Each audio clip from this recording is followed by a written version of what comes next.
inspeccionando en un ratito, pero ahora sí, finalmente tenemos el contacto con los Cronfeld. Más, no sé si con los dos o con uno de ellos. Lo sabremos en instantes. Hola, buenas tardes. Buenas tardes, Germán habla acá. ¿Cómo va? ¿Cómo estás, Germán? Germán, ¿cómo estás? Bien, bien. Estoy yo solo esta noche. ¿Estás vos solo? ¿Y dónde se fue Nico? Sí. Nico se fue, es así. Vinimos a tener una experiencia rara esta semana en la mitad del país. ¿Ayahuasca? ¿Eso existe allá también? No. ¿Cómo, perdón? ¿Ayahuasca? No. No, estamos muchísimo más cerca uno del otro.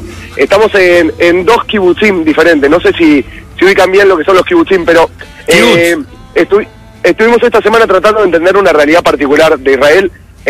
Estuvimos varios días con Nico juntos en un kibutz, que es una sociedad colectiva agrícola que existe, y ahora hace 2 días que nos separamos. Nico se fue con un uruguayo conocido nuestro y yo me quedé acá donde estábamos nosotros esta semana porque la estábamos pasando bien y queríamos tener experiencias diferentes. Entonces estamos separados, pero estamos más o menos a 40 minutos uno del otro.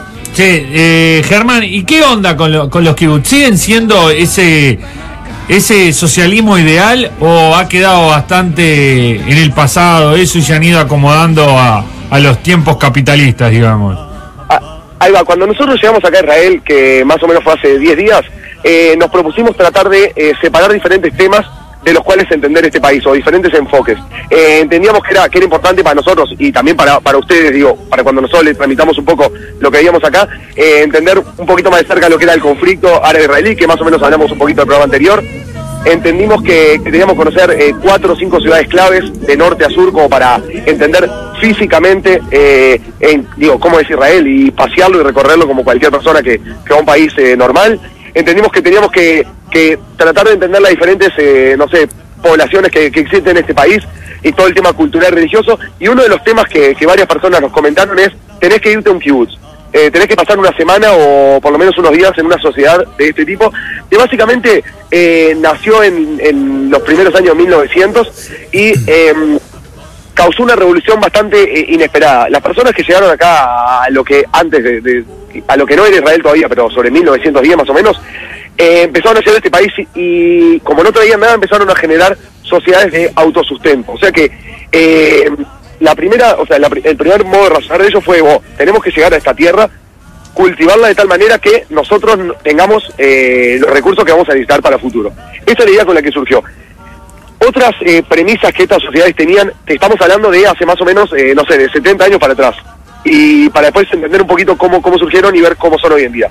Entonces, bueno, decían que básicamente tenían que basarse en trabajo agrícola, que tenían que mantenerse como una sociedad comunitaria, o sea que la propiedad que ellos obtuvieran tenía que ser colectiva. La compraban en ese momento, pero no iba a pertenecer a nadie, iba a quedar a nombre de esta sociedad, y que todas las personas que trabajaran y que integraran ese grupo iban a ser propietarios de la misma, pero sin ninguno tener derecho a reclamar nada de ella.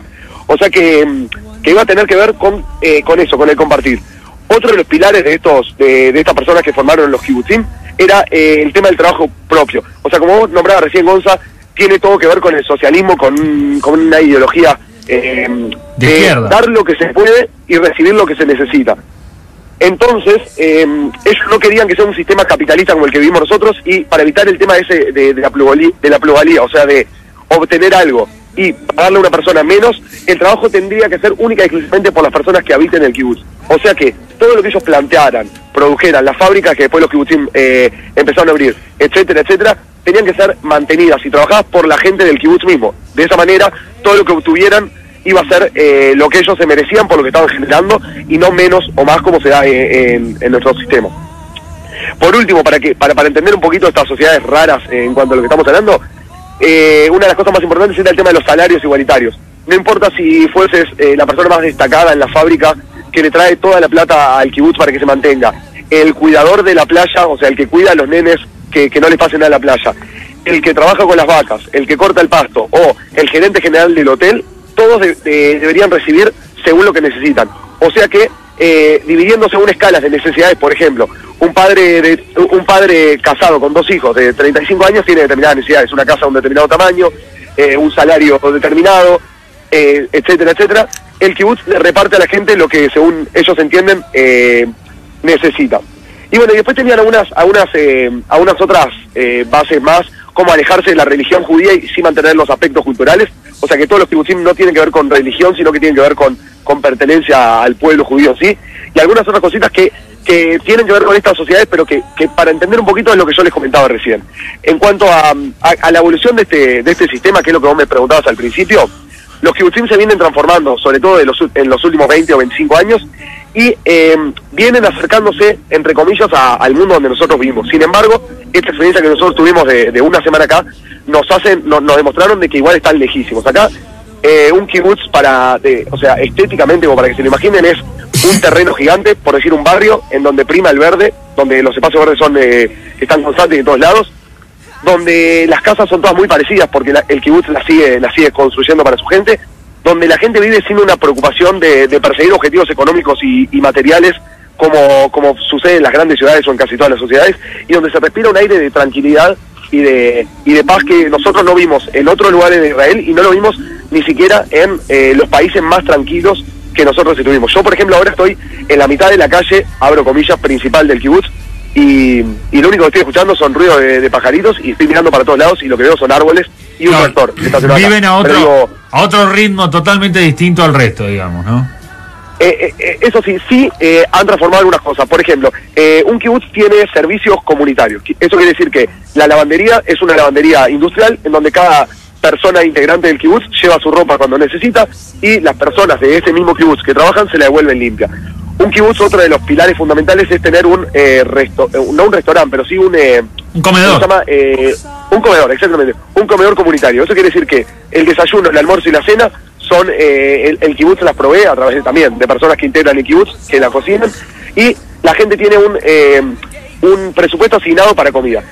Antes, hace unos 40 años, las personas iban al comedor y recibían la comida que ellos necesitaban. El tema es que como algunos kibutzim les empezó a ir bien, la gente empezó como a adoptar un poco el sistema, y por ejemplo, se decía, hay un chiste acá que se usa, que es que los gatos de los kibutzim comían mejor que algunas personas afuera. Claro, la gente iba al comedor y se llevaba comida para la casa, no tenía ningún tipo de problema en lo que estaba llevando y lo que no. Entonces los kibutzim, muchas veces, no por temas económicos, pero sí por filosofía y por temas que ellos estaban viendo que a lo que se estaba yendo no estaba bien, empezaron a cambiar. Hoy en día en este kibutz donde yo estoy, se sirve solamente el almuerzo, o sea que ya no hay desayuno y no hay cena, y la gente tiene un supermercado donde puede comprar para cocinarse.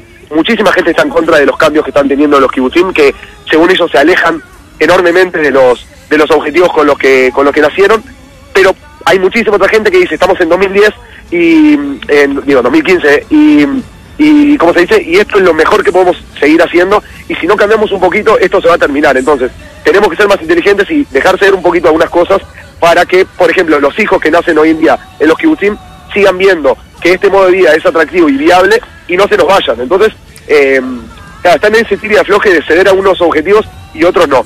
Ya te digo, en este kibutz, el comedor ya no es lo que era antes. Cada uno recibe una plata y se le va descontando eso, o sea que si vos no comés en el comedor, no te podés ahorrar esa plata, pero además ya no compartís algo social con toda la gente como comías. Claro. El restaurante, en este kibutz se contrata gente de afuera y la gente del kibutz puede trabajar afuera, o sea que ya no hay ese concepto de que todo el mundo trabaja las cosas del kibutz y todo el mundo recibe lo que necesita, porque claro, la gente que sale afuera por objetivo, por un tema de ambición también, y por poder progresar de repente en su carrera, que acá en el kibutz no podía, pero recibe un sueldo que es diferente al que reciben acá. Entonces, bueno, en esos intermedios es donde se están dando desde hace como 15 años varias discusiones de varios kibutzim, y básicamente lo que hoy en día se puede explicar es que los kibutzim que les fue mejor, que muchos de ellos se mantuvieron en el rubro agrícola y muchos no. Por ejemplo, en el que Nico está ahora, es un kibutz que abrió la fábrica de plástico más importante del país. Al kibutz le da espectacular, tiene una fábrica, o sea, no tiene nada que ver con la agricultura ni con la ganadería, y producen plásticos y hierros de calidad, exportan para todo el mundo.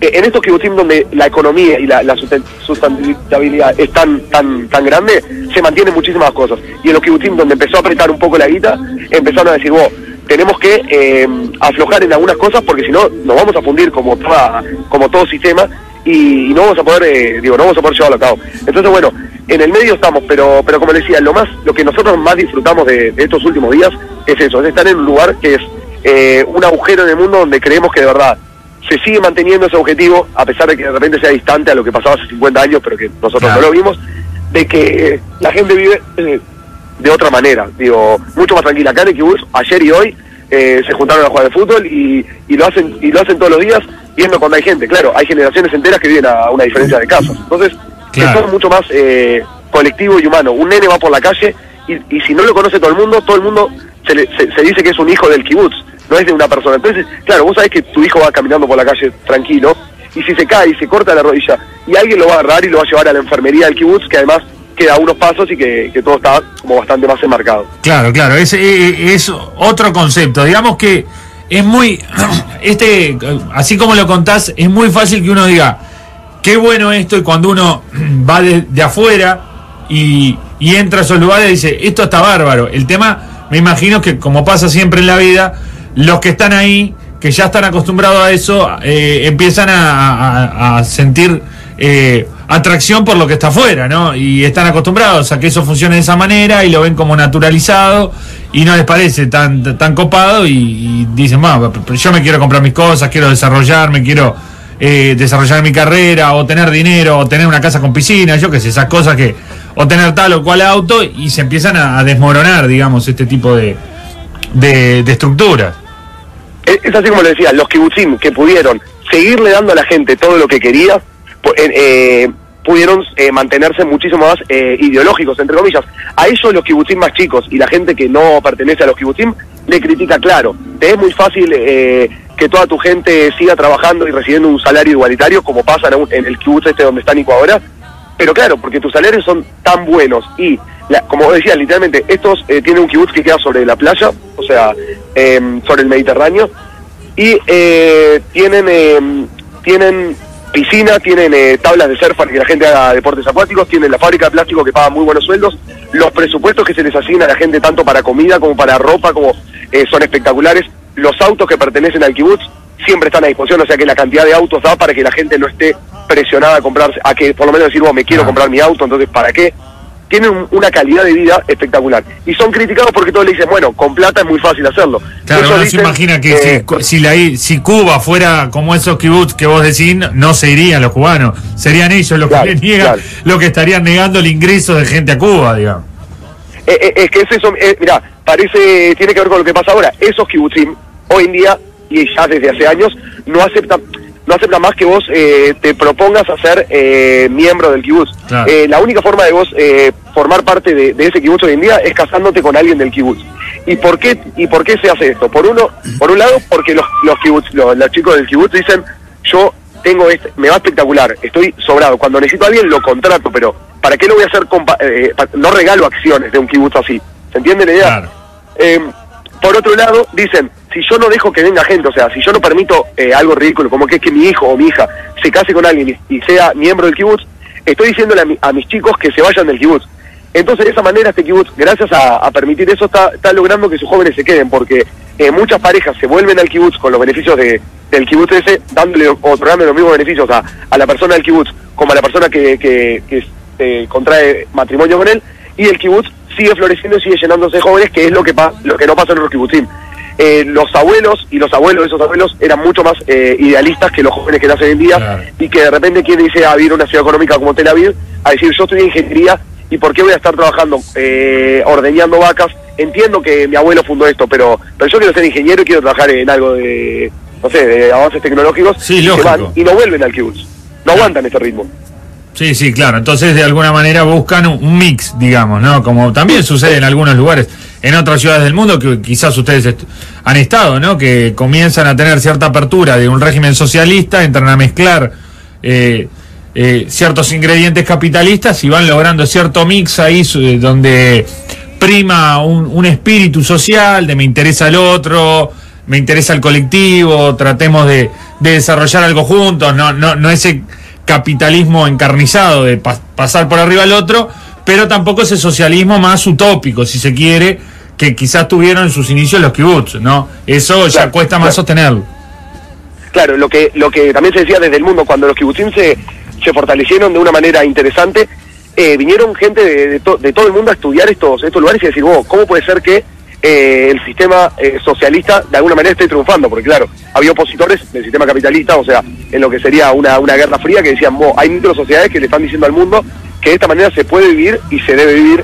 Entonces estudiaron y bueno, la conclusión a la que llegaron más que nada es que estos no son países que viven de esta manera, sino que son sociedades controladas, o sea, barrios que pueden ser enormes o más chicos, pero en donde hay un concepto de comunidad mucho más restringido que un concepto de sociedad global como hay en un país de 3, 4, para que se hagan una idea, hoy en día hay 267 kibutzim, o sea, comunidades agrícolas de este tipo, y engloban una población de 120.000 personas más o menos, todos ellos juntos, o sea que estamos hablando de 267 países chiquitos de muy poca gente. Claro, no estamos hablando de un país como puede ser, yo qué sé, China, que es, bueno, o Cuba, de millones y millones de habitantes, ¿no? Es mucho más difícil.